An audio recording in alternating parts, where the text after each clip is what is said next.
16th, 2020 at 12 o'clock in the afternoon. Great honor to be on with you all again, as we always are, joined alongside my co-host, Gavin Tony. Gavin, pleasure to have you on. How are you doing today? Thank you. I'm doing great. How are you doing today?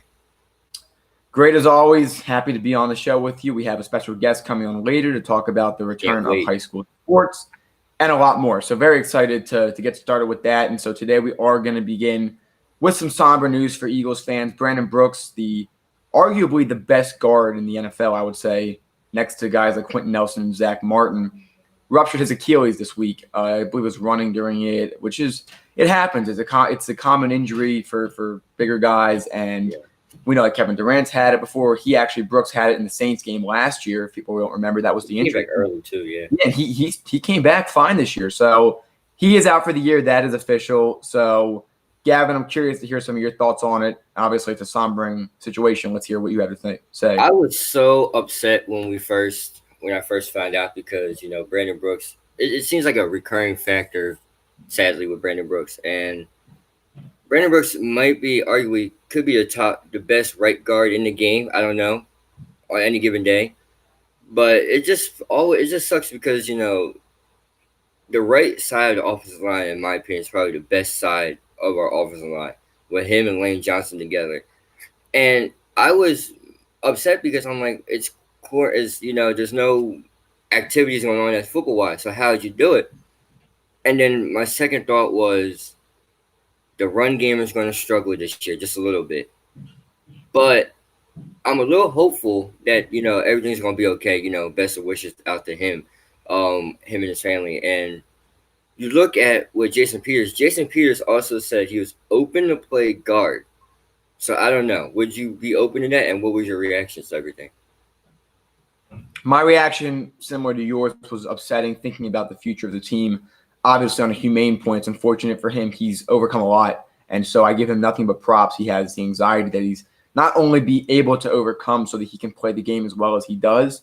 He's open about it, and he shares with people. And he's like, I don't care. I have anxiety. It's something I deal with, things like that. So the injuries as well are unfortunate. And so for his family, for him, I feel for him on the humane level. Hopefully he can come back strong. He has a nice contract that he can come back to. He's guaranteed to be here. We love him as a player. And one thing that I always will say about the Eagles versus a lot of other teams, I love all of our players on a personal level. They're all ethical, good players for the most part. So I think that for that, it's a good thing to have these good players. And so one thing that this team emphasizes is depth at the offensive line position. We have a fair amount of good backups. Last year, Peters went down, the rookie first rounder, comes in to play left tackle. He struggled when he was at the right tackle position, but the left tackle, he played fine. He faced Khalil Mack. He faced the New England Patriots defensive front. So Andre Dillard, that is, he's not he definitely is going to be that replacement left tackle, which brings the question of Jason Peters in. Would I want Jason Peters at that guard position? I'm going to go with no, and here's why. It's not because I don't think he's talented enough to cover the job. It's something that Howie Roseman made very clear. He wants younger players, and more importantly, there's two factors there. Peters, for the most part, stayed healthy this year, missed about 3-4 games, but we know it's pretty safe to say that Peters will miss a few games this year. So why risk messing up the chemistry for those 3 or 4 games when you could have someone that can stay there consistently all year? That's number one. Number two, his snap counts last year, false starts, things like that. As you get older, things start to deteriorate. I'm not going to discredit how good of a left tackle he's been in his career. He is the best left tackle the Eagles have ever had. Hopefully Andre Dillard can fill those shoes now that he's a younger player. And here's what else I can say. We have a very good depth at the guard position. Matt Pryor, who's number 69, he came in for the Giants game, and he played in the Seahawks game, the playoff one. He's a very good run blocker. So you mentioned the run game. You're right. The guard position is pretty important for the run game. And as well, obviously, in the pass game is pretty important. But the outside tackles are pretty important as well for that position. But arguably the guard position, very important for the run game. I think that Matt Pryor is going to do a good job this year. And not only that, I think he's going to grow and develop, which could become a really good depth piece in the future. Maybe he can go in at the left guard position when Kelsey comes out and they put Sayamalo at center. That's what their plan is. They also drafted that kid from Auburn who's also a really good tackle. I believe he played tackle, but he's switching to guard in the NFL. I have confidence in this team. And here's another point that I make that I will always make versus the Nick Foles and Carson Wentz debate. And you might ask, why am I bringing this up? Well, Nick Foles always had a very healthy, good O-line here. Carson Wentz has as well. But it's pretty easy to state objectively that Carson Wentz is a more athletic player, better at extending plays, Might make a few more risky decisions, but that's a debate for another day. Yeah. He's able to get around out of the pocket when the offensive line breaks down. So if we had Foles here and that right guard position was really struggling this year, we would really see the struggles. But Carson Wentz can move out of the pocket, create plays, do things like that. So I still have confidence in Matt Pryor. We need to see more from him, but obviously losing Brandon Brooks is a big loss. It's going to be a big loss, and I agree with everything you said. You said it well. I don't think Jason Peters would fit well. When I first heard that, I'm like, oh, well, it might save him a little bit because a lot of things last year he was getting beat off the edge too, a lot last year. So I thought, well, if you put him in between Jason Kelsey and Lane Johnson, like, well, maybe it'll save him a little bit. But I'm like, maybe not. The false starts was a big thing last year. I mean, this offensive line is getting older a little bit, and Jason Kelsey too. Brandon Brooks is on a little bit of the older side, 30, but we still love him. I want him back soon. I think we'll be just fine at the end of the day. I think if Doug Peterson calls the right plays, I think Miles Sanders is a great enough running back to get his own space and make a couple players miss to get in the open field. So I don't think it's going to be a big loss in the pass game because obviously you want all your offensive linemen when Carson Wentz drops back and looks. But in the run game, I think we're going to be just all right. In the pass game, I'm a little worried, but I think we're going to be okay there too. Right, and there's no replacing the best guard in the league. That's why he's called the best guard. But we'll see what Matt Pryor does. He showed promise last year. So, Gavin, do you have any other final statements on that? Otherwise, we'll move on to our next topic. Get well soon. Definitely hope this message gets out to Brandon Brooks. We're all rooting for you. In support, Fly Eagles Fly. Now let's get started with some of the other topics today. We are beginning with Major League Baseball. Now, you take a look at all the leagues out there. The NFL plans to start on time. They're allowing small practices or they're allowing personnel and training facilities. A lot of players practice on their own, throwing the football, a lot of the things that are common in the offseason. The NHL, the first team to come out and release their plans to return to sports. And the NBA, which now is starting to get some contested people, Kyrie Irving and Dwight Howard, but they also plan to return to play. Those are the three major sports out of the four. Obviously, the MLS, we can also respect. They're also planning for the return to play. And then there's Major League Baseball. Major League Baseball was supposed to start in April or late March. Spring training was underway. It was postponed because of the virus. They thought they were going to come back in late June. They thought they were going to come back early July. You need at least a month to condition your players. Today is June 16th. The MLB and MLPA a few times countered each other, but now the MLBPA has not even attempted to counter, and there's reasons for that. So, Gavin, I'm going to shift it to you first. Let's talk about it. What's the holdup in Major League Baseball? It's money. Money is the holdup. Look, for those that didn't know, the original plan, the last plan I heard of was for the MLB to start around July 4th, July 3rd, that time frame. And everything was going to be cool. It looked like they're going to get stuff set. Arizona was a destination they're talking about going to. They bring everything down there. We heard the Phillies on Zach Wheeler said, "No, I'm not going to go." So it went from that to Blake Snell talking about money. And for those who do know, I am one of those people that I do believe in. Like, I hope everybody gets their fair share of what they are deserved. But the thing is, when you talk about money in baseball, it's kind of difficult. I've been following this, here and there, and the MLB has been great. They just suggested this amount of games and this amount of games. What about this amount? And the MLBPA has just been like, no, not this, not that, not this. They want, from what it sounds like, it's all about the money. They didn't like the revenue being cut in half.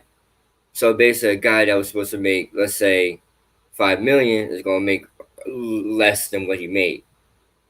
And it's crazy but this is also a bad look on baseball as well. We always talk about how baseball is kind of, falling behind in, I wouldn't say keeping up with this year's generation of sports. Like, you look at the NFL, the MLB, and the NHL and all those sports, the NBA, and you look at baseball and, like, their way how their marketing is not being at best. I was a firm believer that baseball was going to be the first sport to come back because it's easy.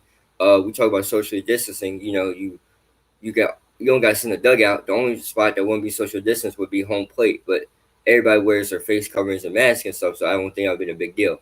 But my question for you is this: how bad does this look on baseball for all this money talk to be happening. Let's establish two things. Number one, there's no max deal for players. Yeah, no. They've signed a lot of huge contracts the past few years. Number two, there's a soft cap. So you can pretty much pay whatever you want, give a lot of money out. And so when guys in the NBA think LeBron James and all those guys who want to come back and they want to play for the love of the sport and they're capped out at a certain salary, same thing with the NHL. Obviously, the NFL as well has slowly grown as far as their salaries are concerned, closer to $40 million for quarterbacks, which seems to be currently the generally pretty much agreed on cap. So when you look at a sport like baseball without a hard cap, with no max deal, where players are making $330 million on 13-year deals, Bryce Harper, still love him as a Phillies fan, but it looks very bad for these guys because the NBA wants to return. And here are some of the arguments. And I remember Harry Prince was on last week to explain this to us. Perhaps they might not be speaking about themselves, and I would argue for that, and I'll explain in a minute. But what about the guys who are making $500,000 league minimum? What happens if they have to go down to $250,000? Now, I understand compared to $330 million, which is actually a 13-year salary, not 1 year, but $250,000 is a lot of money, especially to play the game of baseball. Yeah. And to go out there and prove yourself. And they say, some of these guys are never going to play baseball again. Well, then you can go get a job with the rest of us. Or you can go out and earn your salary. You can always go back to the minors and try to reboot. Yeah. So I think that's a stupid argument and irrelevant. And that's not the argument they're making. They're selfish and they want their money. Because Blake Snell literally said on his Twitch stream, I have to go get mine. So he obviously is only thinking about himself. I'm sure some of the other players, maybe Harper, could be thinking about the other players that are making a lot less. But you got to put it in perspective. And Gavin, we spoke about this before. Yeah. What about the grocery store workers that are actually risking their lives? Don't they want to come home and watch some baseball at night? The MLB, all these other leagues have proven that they're doing whatever they can to make sure these players are safe. Mm-hmm. In South Korea, they're playing baseball. And we talked about passion before, and I've played baseball, and I know people that play baseball. So it's the passion is there for baseball as much as with basketball and a few other sports. I don't really want to make it that much of an issue with it, but you think about basketball, Jimmy Butler, I pointed out how he came from nothing, and basketball is what saved him. Scottie Pippen as well. A lot of players with that story. A lot of baseball players are able to come out of high school and jump right in. And ironically, it is the two players that were drafted out of high school, given fat contracts, that are the most outspoken about it. I'm fine with them speaking about it. It's their lives. They have to be able to get theirs technically. But put it in perspective, and this is what we talked about before, I think that's the key to this entire thing. And you can make it pretty simple. However many games you play, whatever percentage of the total season that is, it's the percentage of salary that you're going to get. For example, if you were to play 81 games, that's 50% of your salary. That's how much you should get. It's pretty simple. I think that's very crucial, and that's something you should think about. It's common sense. Like, why would we play 50 games and give you 50% of your salary if proportionally you're playing less than 50% of the games? And here's more important. It's still a business. Gavin, we know how much sports is a business. Yeah. So the owners aren't making money. Sure, you can get TV deals. Sure, they already have a lot of money. Now, let's also understand that net worth is not necessarily all the money you have, but it's pretty easy to say that these people are very wealthy. They can afford to pay for a year or so, but they're still losing a lot of money by not having fans in the stadium, by not selling merch at the stadium, by not doing all that things. Also think of the unemployment of people that work in the stadiums year-round. So those are my arguments. Again, Major League Baseball, commissioner, owners, players. Put this in perspective. Think about other people. For God's sakes, you get to live your dream. I would love to be in the MLB. I'm not. I'm most likely not going to be. So put it in perspective. Thank you. Well said. You're right. Look, the love of the game, from what it sounds like, there is no love at the moment. Blake Snell being the most. Now, we could talk about Bryce Harper's comments, and I think I was really critical the first time about that. And I think when you look at Bryce Harper and you're like, well, you got the Under Armour deal, you have the money from the Phillies, like, you're fine. I kind of view Bryce Harper's comments more for the minor league system and, like you said, the league minimum average. So when I look at Blake Snell's comments, dude, the love for the game has nothing for you. You're just out here to get your money. And at this point, it shouldn't be about the money at the moment. It should be making sure that we can get the game back on first and make sure everybody can be safe trying to do it. The problem with that is is the MLPA is not working. Look, there's been multiple deals made by the MLB on how many games they can come back and play and how many games they can use and do. But there's just no movement at all. One side is screaming, "We want money, and our money is this, and our revenue is that," and one side, which is the baseball side, is just like, "We're just trying to get the game back first, just trying to get the game back." So I think, like you said, you gotta you gotta remember the mindful workers, the grocery store workers, the people that just go out there every day countlessly and the work. And I'm pretty sure they want to come home and watch some certain baseball or sport, but at the same time, we're not going to get it. And the MLB commissioner, Rob Manfred, I hope I said that right.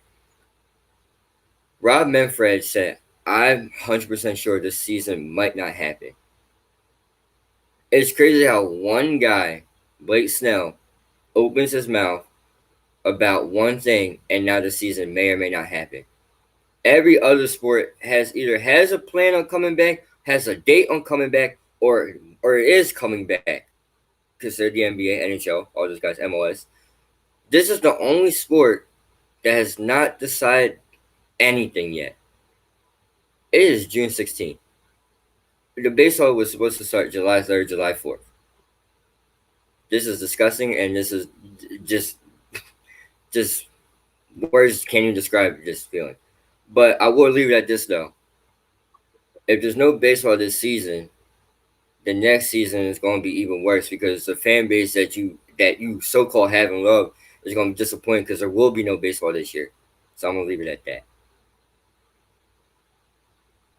Right. And right before we switch to our next topic, I have 3 closing remarks for this situation. Yep. Number 1, if the season had already started, I think there would be more motivation to come back. Yeah. Number 2, Blake Snell did not think at all about the minor leaguers and the underpaid guys. He was in a casual situation on Twitch, so it's not uncommon for him to voice his opinion. But if Stephen A said, "Shut the H up" about it, you can have that opinion, but don't feel it, but don't express it, and that'd be okay. Yeah. And number 3, if any of these players were not handed everything when they're very talented, but in high school you get drafted, you get a nice fat bonus, you get to go off to the MLB. If these guys had what Jimmy Butler had to go through, or some of these other guys, I believe Patrick Beverly had a very tough growing up as well. A lot of these guys have. Josh Jacobs. They'd be a lot more humble and thinking differently. But also, finally, and then we're going to shift to the next topic, do not let these 2 speak for the entire league. Yes. A lot of the guys are still very passionate about the game and want to come back. So we will now get on to the next element of discussing the MLB. Asterisk here. What does that mean?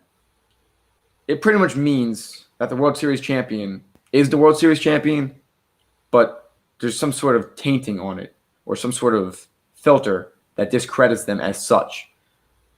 Gavin, I'll ask you first. Do you think that the World Series champion should have an asterisk next to their name in the books after this season? Well, it's not just going to be World Series. We can say the same thing about NBA, the NBA championship, the Stanley Cup. This is going to be for all sports because this is going to be known as a year where play was either stopped or delayed because of a virus. And if you want to talk about the World Series, because this is what it's for, it wouldn't be the first time there's one asterisk to the World Series. The Astros cheated; they still kept their title, and their title has a whole bunch of filters on it. If you want to say, but it would be fair. To be fair in this regard, there will be asterisks on it. But it won't be as bad as the Houston one in 2017 because no team is going to be cheating during this time. It's just going to be known as a delayed start and maybe the whole money issue with MLB versus MLPA. That's it. That's not as bad. And it's not just going to be just for baseball. It's going to be for all leagues of sorts.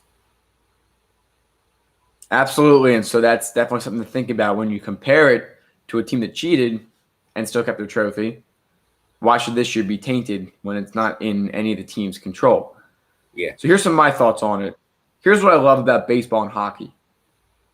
Now, the reason I don't include football, and I'll explain that in a minute, football doesn't have a series. It's a one-and-done game, 4 quarters opportunity to win and move on. Baseball and hockey, best of 5 or best of 7, depending on what part or what league you're in. Any team in the playoffs can upset. The Florida Marlins in 2003. Last year, the Tampa Bay Lightning, the best team in the NHL, got swept last year. Mm-hmm. So once you get in the playoffs, it doesn't matter what happened during the regular season. As long as they play the full series, if the NLDS, the ALDS are 5-game series, and the NLCS and the ALCS are 7 games, and the World Series is 7 games, there should not be an asterisk on there, even though the season starts late, because it's vastly different. Even if you only play 80 games, the teams that are going to make the playoffs, arguably, most of them would make the playoffs after another 80. I get it's a long season. But once you get to the playoffs, the nitty-gritty of everything, that's what's important. So it's, 5 games, 7 games, 7 games. That's potentially 19 total games for the MLB and 21 for the NHL, or maybe 28 actually because there's another round. So I think there should not be an asterisk this year. There should not be any discredit to the World Series champion, especially considering the fact that Houston still has their trophy in their trophy case after cheating. And Boston as well. And Boston. And now the Yankees are starting to be under fire. That's going to be a topic for another day. Look, this is something that not any of these MLB teams couldn't control. It's not like the MLB was like, hey, let's put this virus out here. Let's just taint this World Series just to make it look fair. They didn't do that. Look, this is a freak. Well, I don't want to say freak accident, but this is just an accidental or what's the word I'm looking for?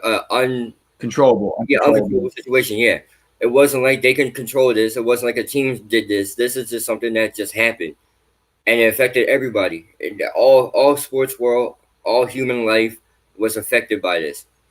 But to go as far as would this World Series be asterisk? No. Astros and the Red Sox have theirs. This World Series is fine. This World Series, just remember that as a shortened season. Remember the NBA lockout was a short season too. So, and we don't talk about who that championship any differently. So I think this will be fine. Definitely, we do remember LeBron James was about to sign a deal with the Dallas Cowboys, apparently. So if that did happen, so now we're going to shift it over to the NBA, and we're going to talk about arguably the best, perhaps the top 2 center. I know our Philly fans don't like to hear that he's better, but Nikola Jokic apparently has lost a substantial amount of weight. There have been some images circulating, and we know fatigue has been a problem for him. And so the Denver Nuggets were really close to the NBA, the Western Conference Finals, at least last year. They lost to the Trailblazers in 7 games on their home court. So, Gavin, especially in the playoffs where you're playing 40 minutes a game, yes, fatigue is going to be a factor. Of course. But also, you as a center, without having that bulk to you, you do lose some elements of it. Now, we know he's a great passer. We know he can shoot a little bit. Had pretty much the game winner against the Sixers this year. So, Gavin, let me ask you this. What are some of the benefits of Jokic's losing weight, and what are some of the setbacks?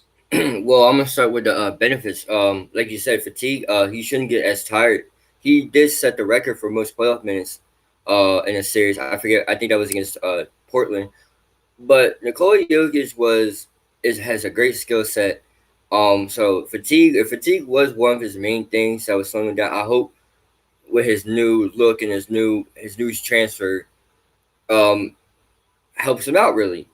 But the doubts, the setbacks is now that you lost your bulk, if you want to say, I'm not gonna call weight, your bulk, you're gonna get bullied around. You're gonna get thrown around. The NBA is a strong sport. We said the same thing about Brandon Ingram. Brandon Ingram got his weight up, his bulk up. Same thing with Lonzo Ball. It's just Anthony Davis came in the league skinny, and look at him now.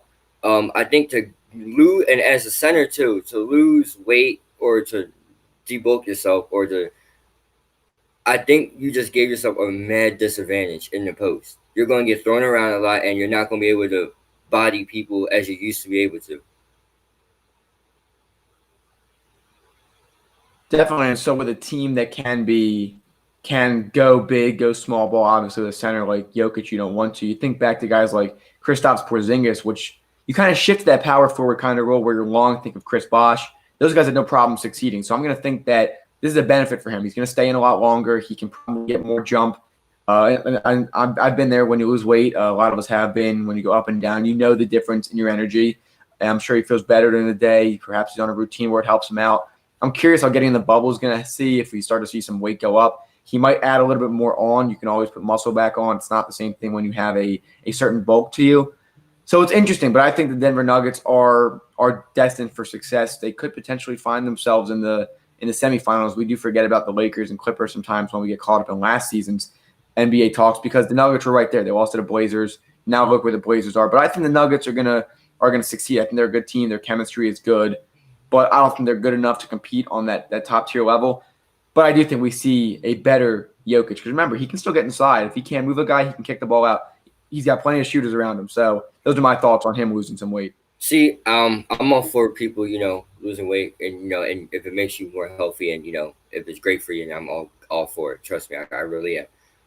I'm just a little worried that as a center in the NBA, if he lost a little too much, his power. I'm just afraid that his power that he used to have in the post to be able to move people around, or stand his own ground defensively, he might have lost it.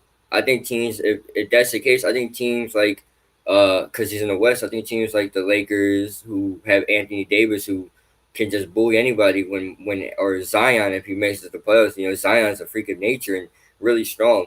So I'm just worried about teams like that who could, if this actually is a problem, I'm afraid that teams like that will target him. And we know he's a great defender, but sometimes other things go. Your skill set may be it, but sometimes it could be other things that factor into your defense. Definitely. And so I think about it. I mean, you know how much I like those power forward hybrids. And you think of Porzingis, who's tall. And then I pointed back before to Chris Bosh. And you think back to Tim Duncan as well, Marcus Aldridge.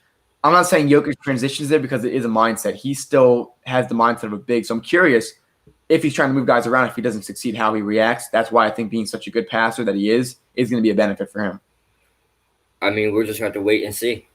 You're not wrong. He is a definitely. Great so where do you think? Good. Where do you think where do you see the Nuggets getting eliminated this year? Second round. I see them going out. Second round. Yeah. So yeah. Now, what if this was the same teams from last year, but the Nuggets of this year? So the Blazers are still the 2 seed. Do you think that they could pull out a win in a 7-game series and go on to face Golden State? Is Michael Jordan or is Portland still? Because Portland was very good last year. Is Michael Porter Jr. playing this year? You get whoever the roster is this year with the skinny Jokic versus the healthy full Trailblazers from last season. I still think Damian Lillard takes it. I still think the Portland Trailblazers take it. Has nothing to do with Nikola Jokic's weight loss transfer, but I think it goes in the guard play when you look at Damian Lillard versus Jamal Murray and CJ McCollum versus whoever the shooting guard is for Denver. And then you got to look at who else who have around him. Yes, Portland lost Rodney Hood early in the season, but I do think it comes down between Jamal Murray and Damian Lillard. And maybe Hassan Whiteside, because Hassan Whiteside can guard. He's a really good rebounder and defender. So we have to see. And you can't forget about Carmelo Anthony either, if he goes. Right, so we'll see what happens. Definitely, the Nuggets obviously are in a pretty good position for the playoffs. So that wraps up that. We're going to shift our attention now to another team in the NBA this year. For the majority of our viewers who are Sixers fans, we know Jimmy Butler very well. He was traded here after Robert Covington and Dario Saric were sent to Minnesota. Jimmy Butler, who spent some time on the Bulls, was involved in the Zach LaVine trade for the Timberwolves, and then came to Philly, decided to leave this year. We got Josh Richardson out of it. So he's now in Miami. He has his own team. A lot of young guys on that team, a lot of inexperience. But, man, do they have some nice role players for Jimmy Butler. Yeah. They have a great center in Bam Adebayo. After getting rid of Whiteside, dumping that contract, they did very well. Jimmy Butler at the small forward position. You have Tyler Hero off the bench, Duncan Robinson, who shoots the most threes in the league at the highest efficiency percentage, I'm pretty sure, which is a really big shocker. He barely shoots anything not beyond the arc. And then you have, like I mentioned, Tyler Hero, Duncan Robinson you have up top as well. So, and just a whole bunch of role players on that team. And they cleaned out some of the locker room. There were some issues early in the year with Dion Waiters and a few other things like that. They also have Andre Iguodala. Remember that. They brought in Iguodala right before this all started. So they do have Jimmy Butler and Andre Iguodala. They're both. You can talk about like Andre Iguodala and Jimmy Butler is a lot of experience for that team. Yep. So, Gavin, I'll kick it off for us. Here are my thoughts on the Miami Heat. I think that they get eliminated most likely in the first round by the Philadelphia Sixers. They do play the Sixers. I'm not high on the Sixers right now, though. And I You think don't that this believe in them, right? goes to 6 or 7 teams. I believe them more than I believed in Miami. I do believe that they can be a good team. I think Joel's hungry, but he has a tendency to talk without really following it up with consistency. This team is too good, the Sixers being, to be eliminated in the first round, and the excuse for Miami is that they're young. So you talk about Jimmy Butler and all these young guys you have on the team. Is Tyler Hero going to take that last shot as comfortably as he did against the Sixers in that playoff environment? Now, Yeah. Gavin, here's the question for you before we talk about Jimmy Butler. How will the playoff atmosphere be different, if at all, without fans? Because that, in my opinion, that's a pretty big factor, wouldn't you say? The difference between an NBA stadium during the regular season and the postseason, similar to baseball. So I'll ask you this first. How will having no fans affect players' confidence that are new to the playoffs? Well, I think you lose the roar, the cheer, and the disruption of the crowd. Have you ever heard the Warriors game when they're up by 20 points, they scream Warriors. We know when Joel Embiid scores in the post, the Sixers fans go crazy. And I think, and this is for all teams too. I feel like if you use energy off fans and for it to be quiet, especially in the playoffs, that's going to be a problem. It might be to them, some NBA players, it might be like just another day at their at home court. For others, it'd be like wow. For people that actually been in the playoffs and used to the roar, it could be a serious problem. I think when you look at how the NBA is doing the playoffs this year, and I think even as fans of the game, me and you watching on TV this year, I feel like it won't be the same. It won't have the same atmosphere, the same feeling, the same vibe to it as it normally does. Every year I look forward for the NBA playoffs because I feel like that's the best playoffs in all of sports. Maybe you can throw MLB playoffs in there too, but or NHL because everybody it's the fans that make the playoff experience worth the while. I've never been to a playoff game. I hope to go one day. I hope the Sixers can keep going, but but I think it's going to be a serious. Well, not a serious problem, but I think it's going to be a kind of a problem for people that feed off the crowd's energy. I agree. And so, do you think that the intensity of the players will they step it up in the playoffs, or does the crowd have that big of a factor? Because you look at the score of playoff games; they're in the low hundreds, top 90s. The final score of the Sixers Raptors game was 92-90. So defense really steps it up in the playoffs. Do you think that that is because of the crowd energy and it all works together, or is it just because they know it's playoff time? We have to go out and step it up. Well, I think the crowd energy has something to do with it. They chant defense on every possession. There's not a possession where they're not chanting defense. You talk about how defense it steps up and just a level of play. Everybody's game elevates to a new level. LeBron James elevates. He'll play the whole game if he needs to. Joel Embiid elevates sometimes. Ben Simmons elevates his game. Um, James Harden's game elevates. But I think the roar of the crowd, you feed off it when they chant in defense. It makes you want to go out and try harder. Um, and I think for some way, this might benefit this young Heat team because you got to think about it. Players like Tyler Hero that never been to the playoffs before, this is their first time going. They won't have to hear the fans scream at the away stadium, and you won't have your home fans backing you up. So for them, this kind of eases the pressure of a playoff game for them. But it can cause a problem too because we don't know if teams are going to if it's going to feel like a regular season game because you might not know what's at stake anymore. And there's no such thing as home court advantage for any team right now except for Orlando if they make it. Right. And so, I mean, home court advantage, it could be the comfort of the court, the net, but most importantly, the crowd noise is the biggest factor, the PA announcer, things like that you're used to. So now let's get to the main point of this topic. How do you think the Miami Heat fared this year? They are currently on track to play the Sixers in the first round. So let me know. So before I answer that question, I want to read just one comment from Philly. He said, "How do you think the home court advantage not being a thing anymore helps or hurts the Sixers?" I think it hurts the Sixers a little bit. I think it hurts Joel Embiid more than anybody else on the team.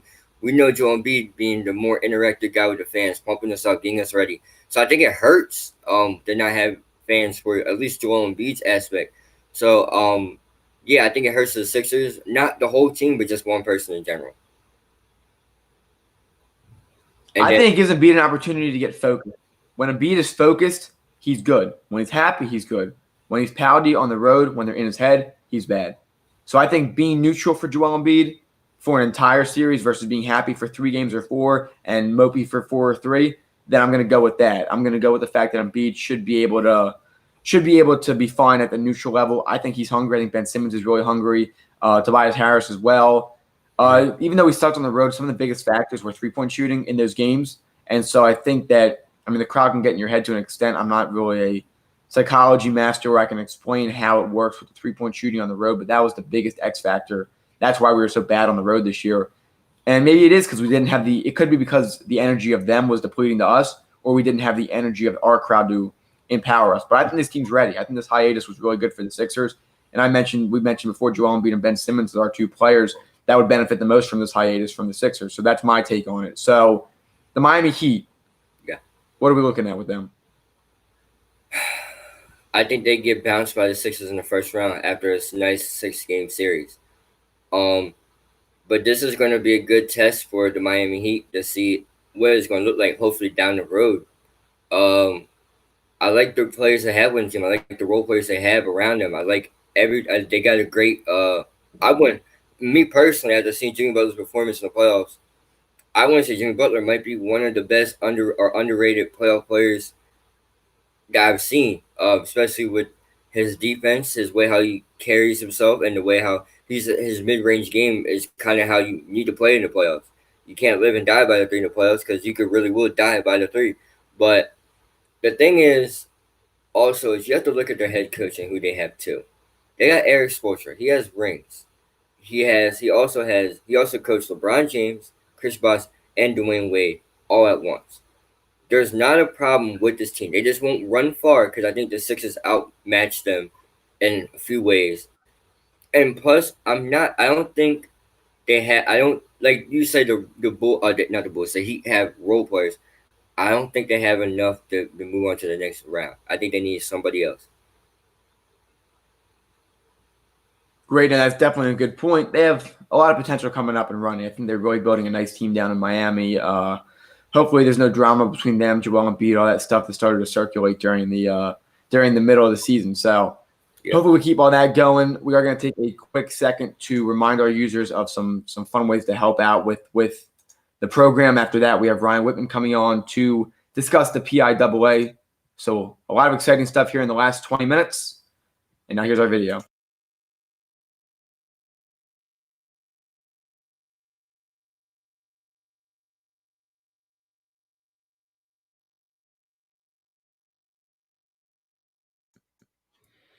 Would you like to know how you can support the More Than Philly Sports Talk Show? If so, head down to the comments on our YouTube channel. You will see 2 links there. The first is our Teespring, where you can see a wide variety of apparel products, including our signature product, the More Than Philly Sports Talk Show sweatshirts, offered in a variety of different colors, including gray, navy blue, and more. Finally, we have our Patreon page, where you can become a monthly donation member. 10% of all donations go towards an organization of our viewers' choice. We hope that you enjoyed today's episode. All right, again, if you want to support us, Teespring is definitely a great way to do it, as well as Patreon. And we'll be wearing our shirts in the coming weeks. We'll have a lot more for all of you, a lot of exciting things coming up for the show. We also announced yesterday Shriners Hospital for Children. 10% of all of our earnings will be going there. So if you'd like to support us, otherwise you can share it. A few other ways to do it. Thank you. And now we have our special guest for today, Ryan Whitman, coming in, and we're going to bring Gavin back in as well. We're going to be discussing the PIAA as well as the return for sports for high school athletes. Ryan, let's start off. How are you doing today? I'm doing great. How you doing? I'm doing good. It's an honor to have you on the show today. I know we've had a couple of hosts on to join the show, and we've had a bunch of different topics to speak about. We hope you're one of these people that will continue to come on to the show, and assuming that everything goes well, keeping everybody on. So we're going to start off with it. So why don't you tell us some of the general guidelines that the PIAA has issued for the return of high school sports? All right, so I'm going to take it back to when COVID actually started. So back in, I think it was March, the PIAA announced that the earliest that sports activities could come back was July 1st. That was the original date when all sports come back. And fast forward to now, they stated that, or last Wednesday, they stated that they will allow each school to resume voluntary sports-related activities and to develop their own athletics, health, and safety plan. Now, but they also said, this is what they also said, the guidance stipulates each school in yellow and green phase counties is to have an RTP plan in place to ensure that all sports teams and organizations conduct their operations in the manner best designated to prevent or mitigate the spread of COVID-19. So before sports can actually start, each school district has to come up with a safety plan for sports to come back. And they have to adhere by the guidelines of the yellow phase and green phase. So schools in yellow phase still have to have 25-person max workouts, and schools in the green phases can have up to 250 people. And that's basically all they said, that basically schools can start having sports activities now. So that's what they said. Great. No, so it seems like that it's up to the schools. The PIAA has said in certain areas, the government there, especially in Pennsylvania, referring to the green and the yellow phases as the guidelines were laid out. It's pretty clean cut.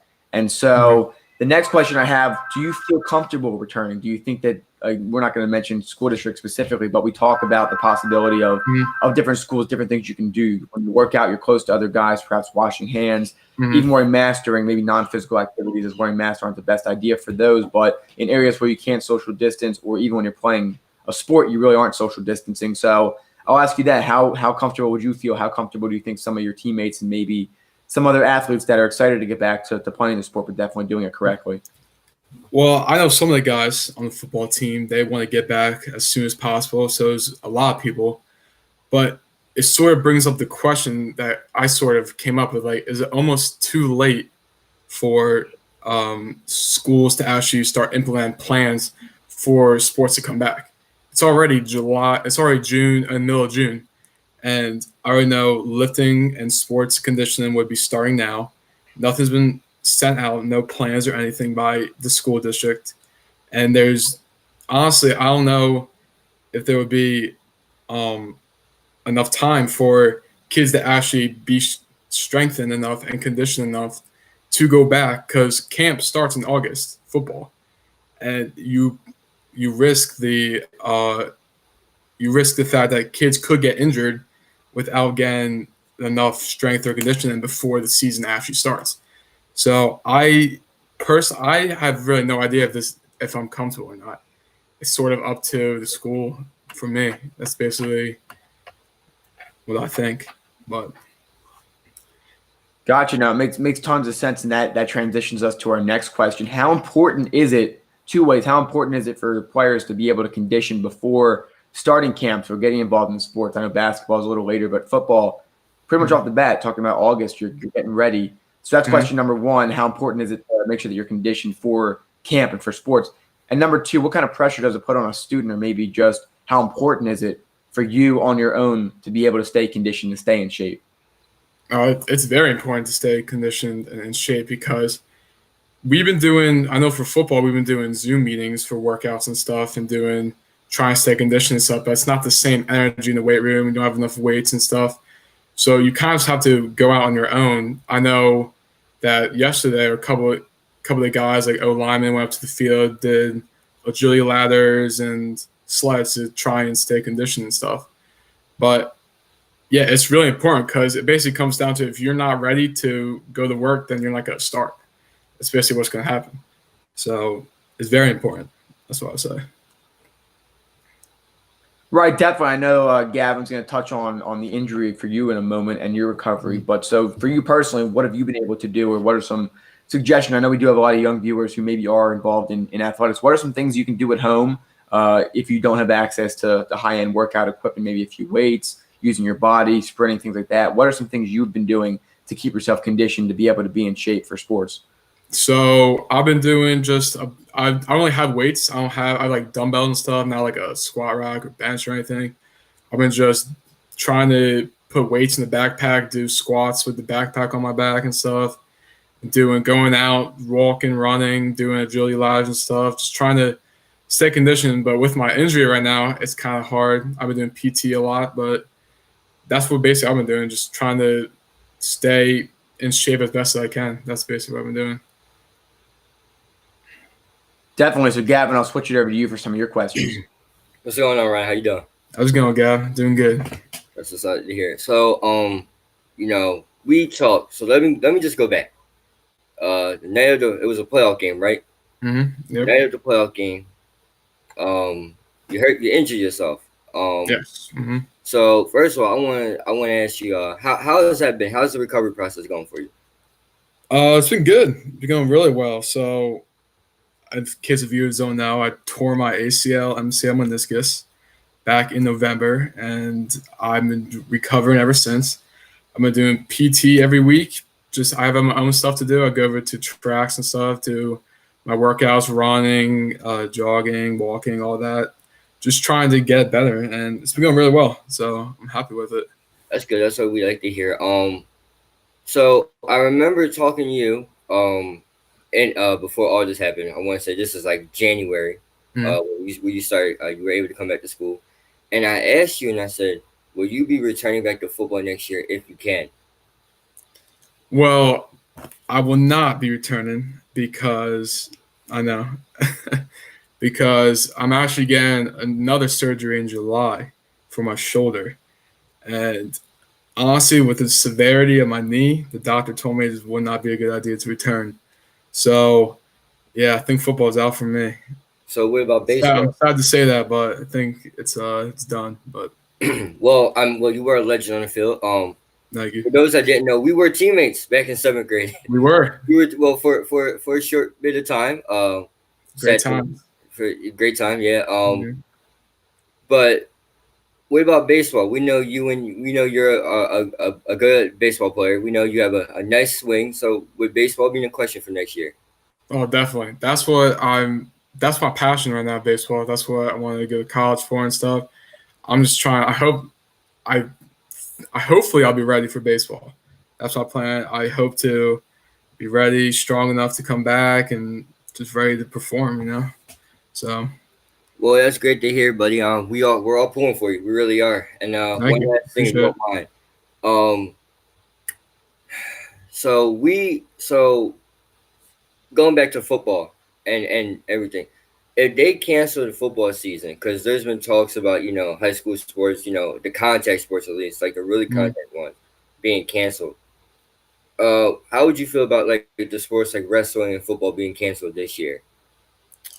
Well, you got to be concerned about this, like the second wave. Everyone's talking about a second wave of COVID and stuff. And I think fall, it's like on the edge for fall sports, but I think that winter sports and spring sports will be back. If everything goes well and there's no more, if everyone follows the guidelines, safety plans, I think that we will be back. That's what I hope. So you think we'll be back in our school? I'm not going to give the name up, but you think we'll be back in our school come the return date? I hope so. I mean, so far it's been looking good. I don't really know, but I hope we are back. I'm kind of getting bored sitting here so I'm excited to get back to school. Surprisingly, I say that. Everybody, I mean, hey, look, this is a big year for us right here, and it is out on it. So yeah, absolutely. No, I definitely agree with you guys on that. It's hopefully soon, and the return to normalcy has really been the big thing. And for anyone keeping track on the coronavirus cases, and fortunately in Pennsylvania, we've been on a steady downtrend for quite some time since hitting our peak. And so, like Ryan had mentioned, the possibility of that second wave. Obviously, we're a sports show. We don't touch too much on that category, but the way that's going in Pennsylvania now, there are some other states that are spiking right now, and that's more in some southern states, maybe ones that were later to close. Pennsylvania's looking good as far as numbers go, and so, like I mentioned, we're not, we're more the sportscasters on here, but things are looking more positive. And Gavin, you and I both agree it's important to think as positive as can. Ryan, the experiences you've had with the injuries, you've been very positive through this. So, as Gavin mentioned, we're pulling for you. Thanks for being on the show today. We hope to have you on again soon. Yeah, thanks for having me. Talk to you later, Ryan. Absolutely. Thank you. Yep. Great to have Ryan on again today. Hopefully he'll be on again soon. especially as high school sports, we continue to talk and perhaps learning through the process, different high school athletes, different scenarios, and knowing that sports is not just a professional thing on TV. It's very local. And Gavin, I know you agree with me on that. We have an abundance of different athletes we've talked to that have went off to go do great things, whether in sports or not in sports, and just knowing how building character and some of the key foundations that a lot of high school sports programs emphasize. So we do have about 10 minutes left. And Gavin, I know you and we touched on this early yesterday. One of our goals of this show is obviously to unite through sports. But we also want to sometimes have some of the difficult conversations that matter. We want to spend the last 10 minutes tracing back to what we talked about yesterday with Kyrie Irving and his decision to sit out. And so what I want to talk to you, and Gavin, you can speak first on this.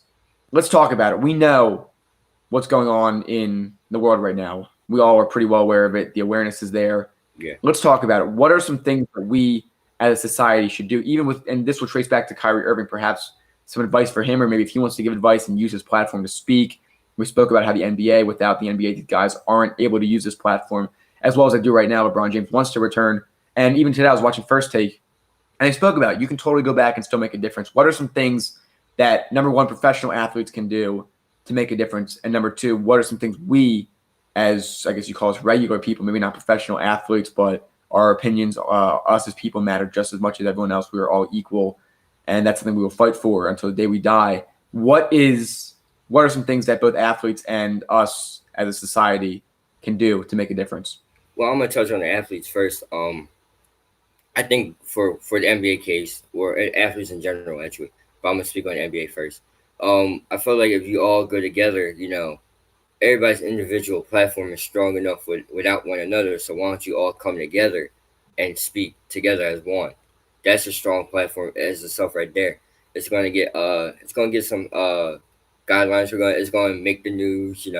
Things that needs to be spread out there. And as far as what Kyrie Irving wants, staying home, or staying or not going, I mean he's entitled to feel what he wants to do. He really is. He's entitled to feel like what he feels is going to be best for the change that we all are hoping and also are praying for too. But for me, I feel like if they go back and all sports too, if they all sports stay united and work together and be on the same page and support one another, and not just the players too. We're talking owners as well. Owners, all the owners, league commissioners. It's going to take everybody in the sports world to unite and make this change that we are also praying for. As normal people as non-athletes, for us, our platform isn't as huge. I mean, I know this is one of the reasons why we created this too, but it starts with the community at first. Whether we can't just go all the way to the state and be like, this is what we want. We gotta start small. It has to take everybody in the community's hands to be together and to work together and hopefully to come together. I hope, and I know we talked about this too, and then after we get the community together, then we can go to the township and just go up and up from there, and hopefully after a while. But another thing, back to the athletes, another thing is we know the president's tweets are going to be coming. He already said something, I'm not going to watch MLS anymore. As the sports leagues and sports world, you guys got to remember, he's going to say that, but you guys got to stick to what, stand up for what's right. Be for what's right. And it's hard because after that, you're trying to, please the audience of him. In reality, you just got to keep remembering what is right. What is right. What is right. He said, I'm not going to watch MLS anymore. And I don't know what the response from the commissioner of the MLS was, but I hope it wasn't the police. I hope it still didn't make change. So that's all I got to say for right now. Right. And so one thing I've said tremendously, and one thing we know, Gavin, we don't get political. We talk about the facts. We talk about what we can do together, because we know that there's a political problem no matter what side of the spectrum you're on. Yeah. Start coming together. No matter what you can believe one thing and still stick up for people, understand there's still racism in this country, and doing what we can to help on every level, and prejudice for not just people of color, but a whole bunch of different people. First step is acknowledging it. Second step is action. Third step is repeat and reflect. And that's what I feel we have to do. And that's why I say actions speak louder than words. We can sit here and cherry pick tweets on whatever side of the aisle. Some are more popular than others. And so we want to emphasize action. What can we as a society do? And it starts local. And Gavin, you and I both understand that. So tracing it back to the sports, LeBron James has done a lot for society. He's given the kids in Akron, they now have better test scores. They read above grade level. I mean, if we can get athletes like, okay, where did you grow up? Why don't you send some money that you have to the schools there? Start there and start to accumulate your way up. Still show ways of protest, still show that the problems aren't fixed. We've discussed that in great detail, and it's going to continue as the conversation continues to happen. And one thing that you'll learn on the show, folks, even though Gavin and I disagree with each other on some things, we know each other as people. We know who we are as people. And Gavin, you can definitely echo this as well. We're never going to attack each other personally. It's only we know each other as people. And that's something that we as people in society, that's why our show exists. Because Gavin, you and I have had, I don't know how many hours we've had of fantastic conversation. We've disagreed before. And I said to you, I disagree on this statement, and here's why. And you said, you know what, Star, I respect that. And same thing, vice versa. And that's okay. Because at the end of the day, we all want the same thing. It's how we get there. And it starts local. It starts with shows like ours. Like, we're not Max Kellerman and Stephen A. Smith where we're reaching a huge audience. But who we are reaching are local people. And right now we have 7 people watching live. That's 7 lives that we can impact, 7 lives we can affect, 7 lives where we can say we know there's problems in this country. There's problems in the whole world, relatively speaking. You can compare. You can talk about numbers. You can talk about whatever. Let's unite. And that's what we have to do.